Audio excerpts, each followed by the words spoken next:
Me llamo Henry Clarkson, tengo 69 años y nací en un pequeño pueblo del sur de Texas, donde las iglesias superan en número a los supermercados. Durante toda mi vida fui conocido como el hermano Henry, ese tipo de hombre que nunca se perdía un domingo en la iglesia, que oraba en voz alta con fervor, que sabía de memoria los salmos y siempre tenía un versículo listo para cualquier situación. Mi esposa, Marta, y yo criamos a nuestros 3 hijos bajo los valores cristianos más estrictos, y en nuestra casa colgaban crucifijos en cada habitación, incluso en la cocina.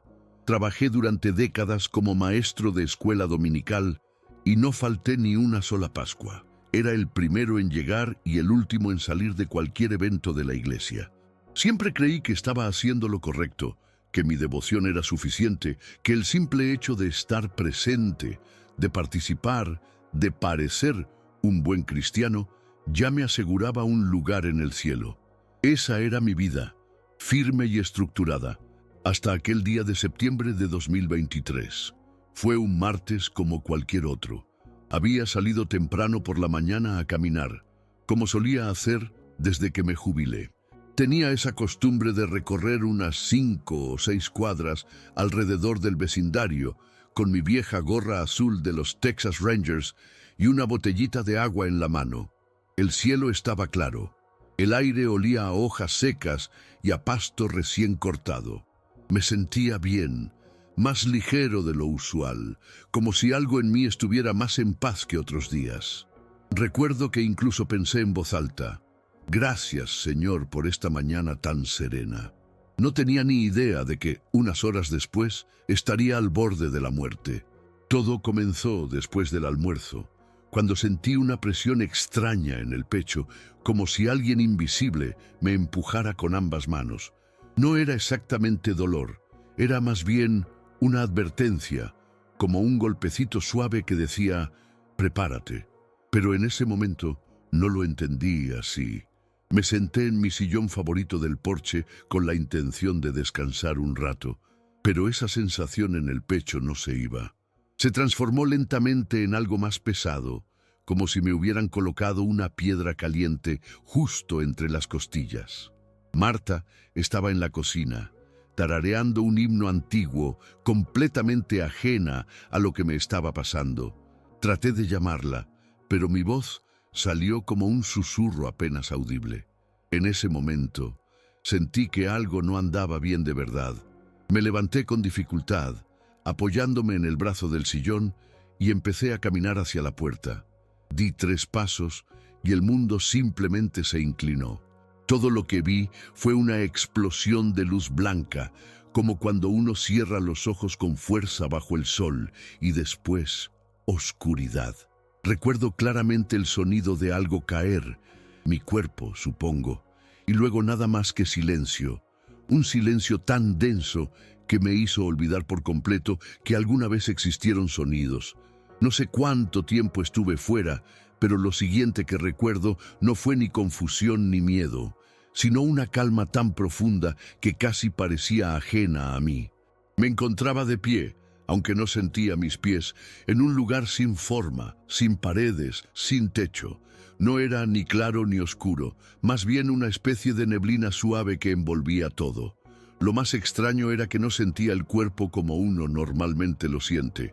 No había peso, ni hambre, ni frío, ni dolor, pero tampoco alegría. Era una neutralidad tan perfecta que dolía.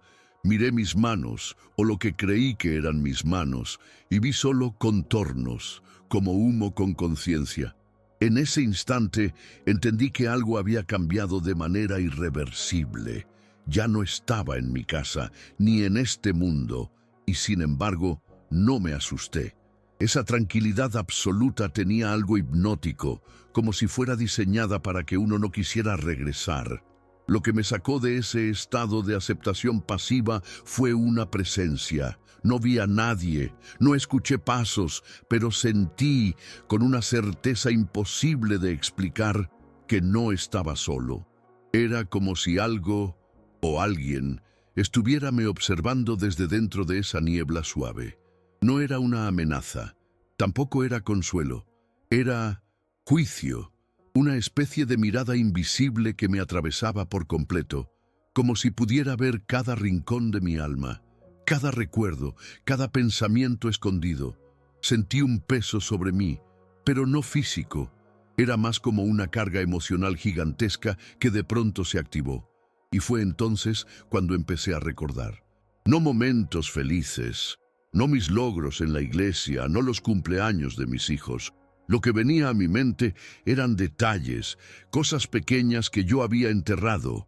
La vez que miré con desprecio a un joven por su ropa rota en un servicio dominical, o cuando usé versículos bíblicos para silenciar a mi esposa en una discusión, disfrazando manipulación de fe.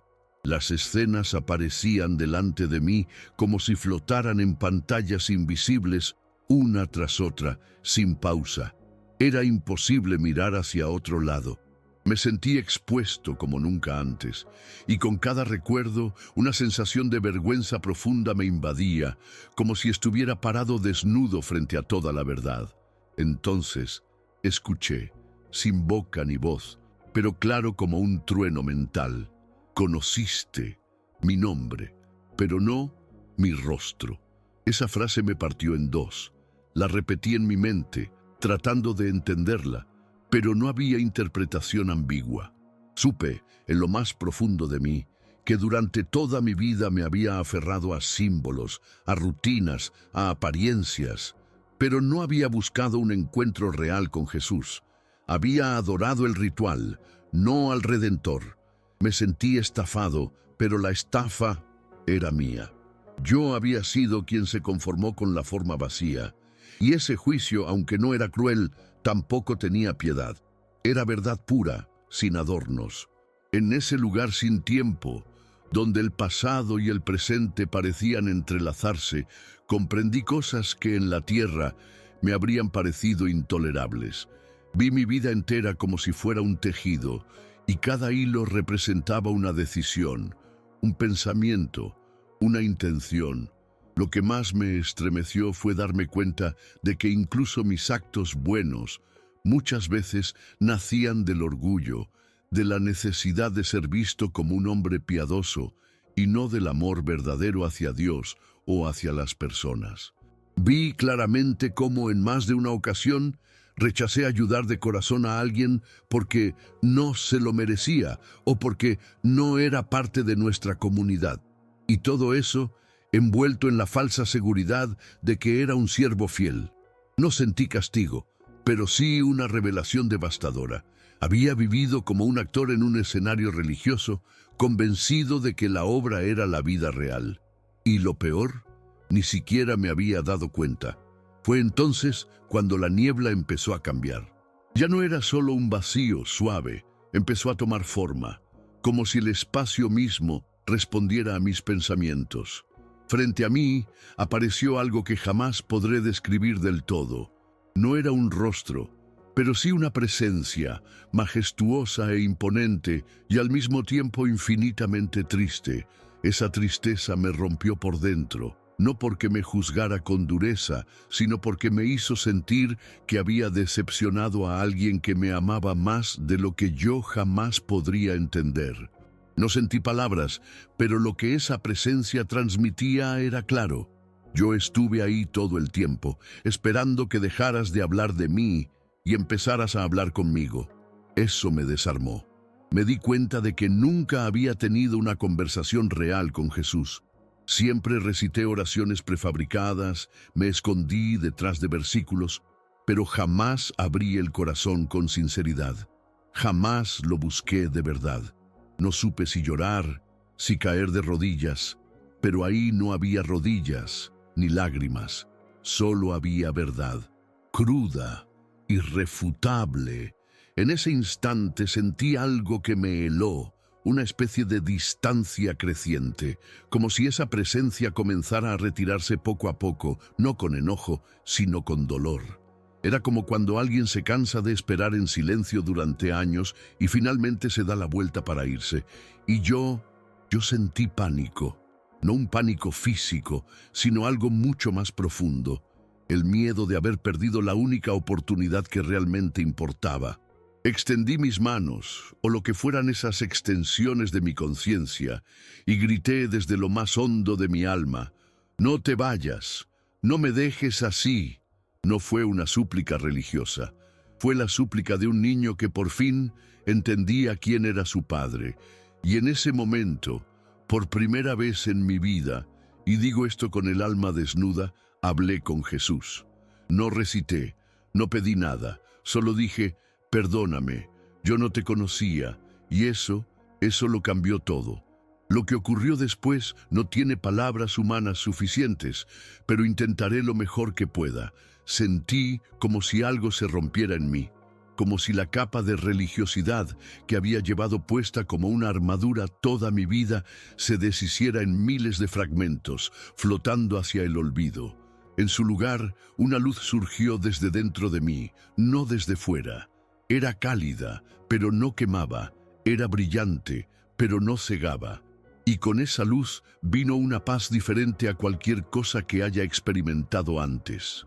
No era la paz de los himnos, ni la de los sermones, ni siquiera la que sentía después de orar en la iglesia. Era la paz de ser visto completamente y aún así, ser amado. En ese momento entendí algo que me rompió y me reconstruyó al mismo tiempo. No se trata de lo que hacemos, ni de cuán correctos somos. Se trata de quién conocemos. Y yo, durante toda una vida de fe aparente, no había conocido al Cristo vivo. Mientras esa luz me envolvía, como si me fundiera con ella, escuché una frase más, no con palabras, sino con esa forma de comunicación directa que solo se puede entender ahí. Regresa y diles. No supe a quién, ni cómo, pero entendí que tenía que volver. Sentí una resistencia dentro de mí. Parte de mí no quería regresar. ¿Volver a qué? Al mundo de las fachadas, de los domingos apurados, de las conversaciones huecas después del culto. Pero había una urgencia en esa instrucción, como si miles de personas estuvieran al borde de cometer el mismo error que yo y necesitaban escuchar esto de alguien que lo vivió. En ese mismo instante, todo comenzó a desvanecerse. La luz se convirtió en sombra, el silencio en un zumbido creciente, y esa paz infinita dio lugar a una sensación familiar. El peso del cuerpo, el frío en los dedos, el aire entrando a los pulmones con violencia. Volví gritando, literalmente. Me desperté en la ambulancia, con un paramédico sujetando mi muñeca y otro hablándome con urgencia. Mi camiseta estaba empapada de sudor y sentía un dolor punzante en el pecho, pero lo más fuerte no era físico, era lo que traía en el alma. Marta estaba sentada junto a mí, llorando, con la Biblia en las manos. Cuando la vi, supe que tenía que empezar por ella. No esperé ni a llegar al hospital para decirle: «No me morí, pero no era cristiano, Marta. Solo lo parecía». Ella se quedó en silencio, como si no entendiera, pero algo en mis ojos, o quizá en mi voz, la hizo guardar la Biblia y tomarme la mano sin decir nada más. Desde ese día, todo cambió. No en lo exterior. La gente aún me llama hermano Henry. Sigo yendo a la iglesia, pero ya no lo hago para mantener una imagen. Lo hago porque finalmente entendí quién me espera al final del camino. Después de salir del hospital, no pude volver a mi rutina de inmediato. Estuve semanas en casa, no solo recuperándome físicamente, sino digiriendo lo que había vivido. Era como si hubiera vuelto con los ojos abiertos por primera vez en casi 7 décadas. Empecé a ver las cosas de forma diferente. La Biblia, que antes usaba como un manual de reglas, ahora se sentía como una carta escrita por alguien que me conocía íntimamente. Ya no saltaba versículos ni subrayaba los más útiles para corregir a otros. Me detenía en pasajes que antes ignoraba, especialmente esos donde Jesús hablaba con los rechazados, los confundidos, los quebrados. Me di cuenta de que yo era uno de ellos, aunque toda mi vida había actuado como si estuviera del otro lado. A veces me sentaba solo en la sala mirando por la ventana y me ponía a llorar, no de tristeza, sino de una mezcla extraña entre alivio y arrepentimiento. Un día, tomé valor y pedí hablar en la iglesia. Me dieron unos minutos antes del sermón del domingo. Subí al púlpito con mis manos temblando y el corazón golpeando tan fuerte que sentía que el micrófono lo iba a captar. Pero hablé. Con la voz entrecortada, les conté que había muerto, que había estado cara a cara con algo que no puedo explicar, y que allí entendí que toda mi vida había seguido una fe basada en costumbres, no en relación. Vi rostros confundidos, otros escandalizados. Algunos bajaron la cabeza, pero no me importó. No buscaba aprobación. Solo quería que alguien, aunque fuera uno solo, despertara antes de que fuera tarde. Al final, no hubo aplausos, solo silencio. Y ese silencio fue lo más honesto que esa sala había sentido en mucho tiempo. Después de ese día, algunas personas comenzaron a acercarse en privado, no para criticar, sino para confesar. Una mujer mayor, que llevaba más de 30 años tocando el piano en los cultos, se me acercó con lágrimas en los ojos y me dijo: «Henry, yo nunca he sentido a Jesús. Solo toco porque siempre lo hice». Otro joven me escribió una carta contándome que había crecido rodeado de doctrina, pero sin entender el amor de Cristo, y que mi testimonio le había hecho sentir que no estaba solo. Fue entonces cuando comprendí el sentido de todo aquello. No volví solo por mí. Volví para sembrar una semilla de duda en la comodidad espiritual de otros. Y no me refiero a una duda destructiva, sino a esa que nos lleva a buscar algo más profundo. Empecé a visitar otras iglesias, incluso fuera de mi denominación. Ya no me importaban los nombres en los letreros ni las tradiciones. Buscaba almas despiertas, corazones hambrientos de verdad, como el mío. Pero también enfrenté rechazo. Algunos líderes me acusaron de herejía, de querer desacreditar las estructuras de la iglesia. Dijeron que mi experiencia no era bíblica, que seguramente fue un sueño inducido por el infarto. Uno incluso me dijo: «Cuidado, hermano Henry, que el enemigo también se disfraza de ángel de luz». Eso me dolió. No porque pusieran en duda lo que viví, yo sabía lo que había sentido, sino porque vi en ellos lo que yo mismo fui durante años: guardianes de un templo sin fuego, defensores de una verdad que nunca los atravesó por dentro. Pero aprendí a no discutir. No volví para convencer a nadie. Volví para contar lo que me fue mostrado. Quien quiera oír, que oiga. Y quien no, que al menos recuerde mi historia cuando se encuentre ante esa presencia que todo lo ve y todo lo entiende. Con el tiempo, mi vida cambió, pero no de la forma en que muchos pensaban. No hubo grandes milagros ni visiones constantes.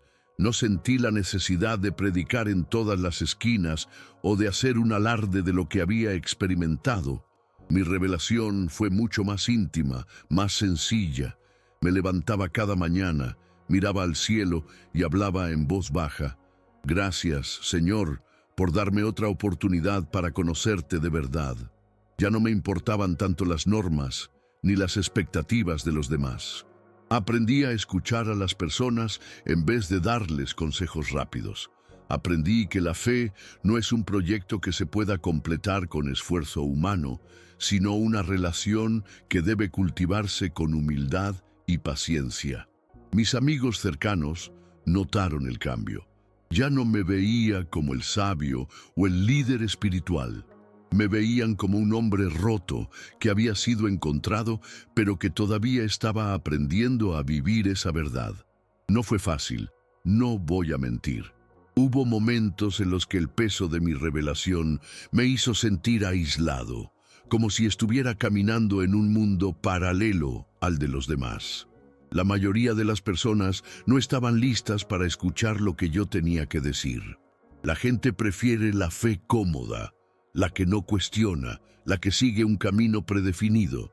Pero al menos yo sabía que ya no me estaba engañando. Sabía que, incluso si todo lo demás se desmoronaba, tenía algo real dentro de mí: la comprensión de que el amor de Dios no se mide por las acciones externas, sino por la disposición del corazón. En esos días me encontré con una joven que comenzó a asistir a la iglesia después de una tragedia personal. Se había perdido. Había caído en el vacío de la desesperación y la soledad, y no encontraba consuelo ni en la religión ni en las personas que la rodeaban. Un domingo, después del servicio, me la encontré en la cafetería de la iglesia. Estaba sentada, abrazando su taza de café como si fuera lo único que la conectaba al mundo. Se veía agotada, cansada de luchar contra sí misma. Me acerqué a ella y le pregunté con suavidad: ¿te gustaría hablar? Al principio dudó.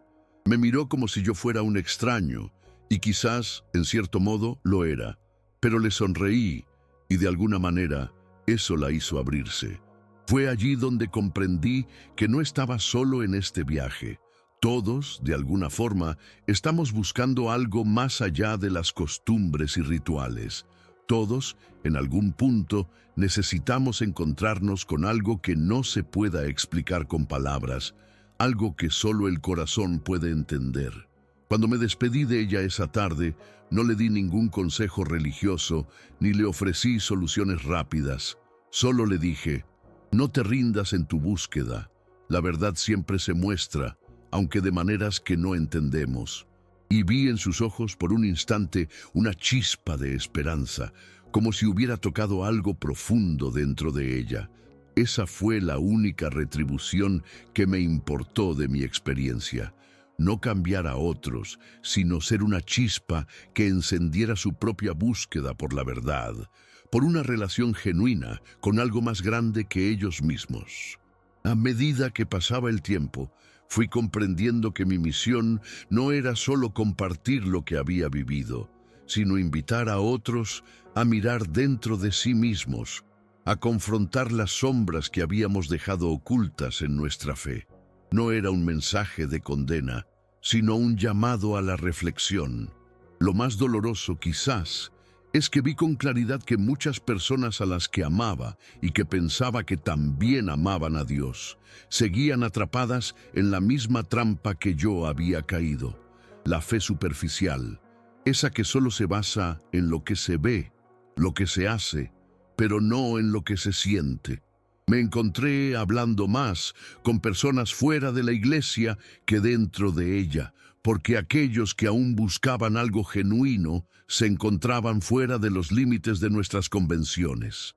Me di cuenta de que, aunque había retornado a la vida, algo más profundo en mí había muerto. El Henry que vivía para la aprobación de los demás ya no existía. Solo quedaba un hombre que había tocado el vacío, había sentido la presencia de algo mucho más grande que cualquier ritual, y había vuelto para alertar a aquellos que pudieran escuchar. Cada vez que compartía mi historia, no lo hacía con la esperanza de cambiar la mente de los demás, sino con el deseo de que al menos alguien pudiera ver más allá de las apariencias. Cuando regresé a la iglesia, después de mi experiencia, no estaba buscando aceptación, ni una posición destacada. Estaba buscando algo simple, que aquellos que me rodeaban, al menos por un momento, se detuvieran y miraran más allá de sus rutinas y se preguntaran: ¿realmente conozco a Jesús? ¿O solo lo sigo por lo que los demás esperan de mí? Y aunque muchos se sintieron incómodos, otros se sintieron tocados.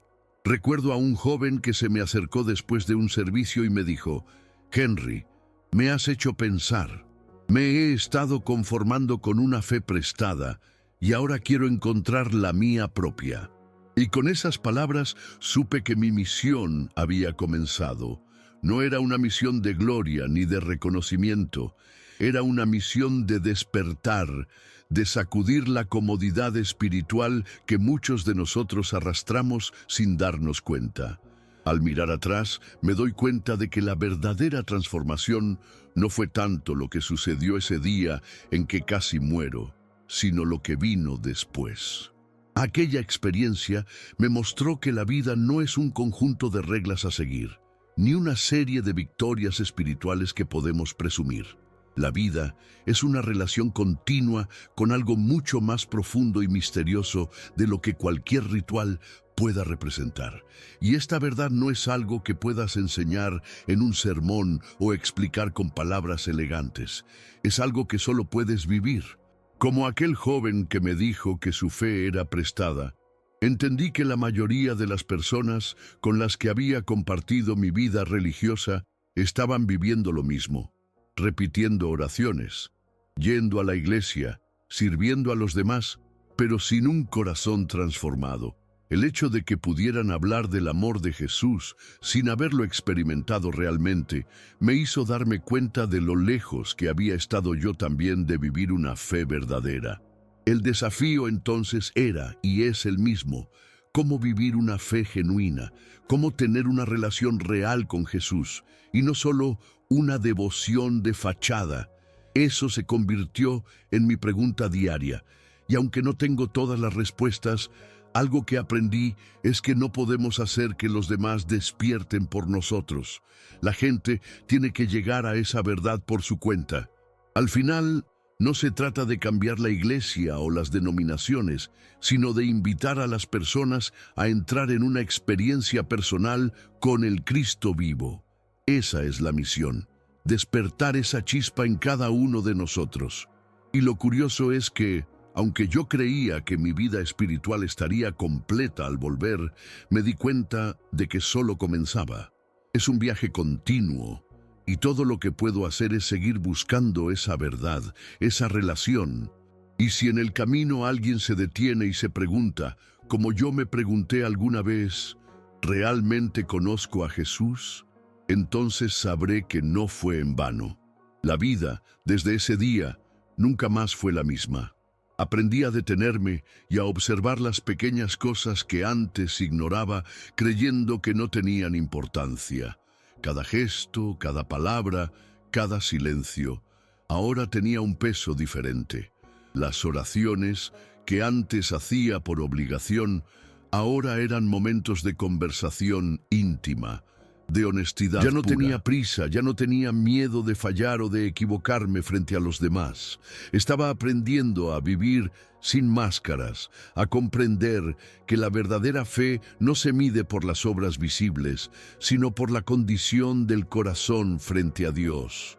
Mis encuentros con otras personas se volvieron más profundos, más auténticos. Ya no buscaba salvar a nadie con palabras, sino con escucha, con comprensión. De repente me di cuenta de que el mayor testimonio no era lo que podía enseñar, sino lo que podía vivir. Hoy, cuando miro atrás, sé que lo que viví no fue algo que mereciera ni que buscara, sino un regalo, una revelación. Y por más difícil que haya sido, fue lo mejor que me pudo haber pasado en la vida. Ya no soy el hombre que vivía para impresionar a los demás con su fe o con sus obras. Soy alguien que después de casi morir aprendió que la verdadera vida solo se encuentra en Cristo y no en símbolos, rituales o reconocimientos humanos.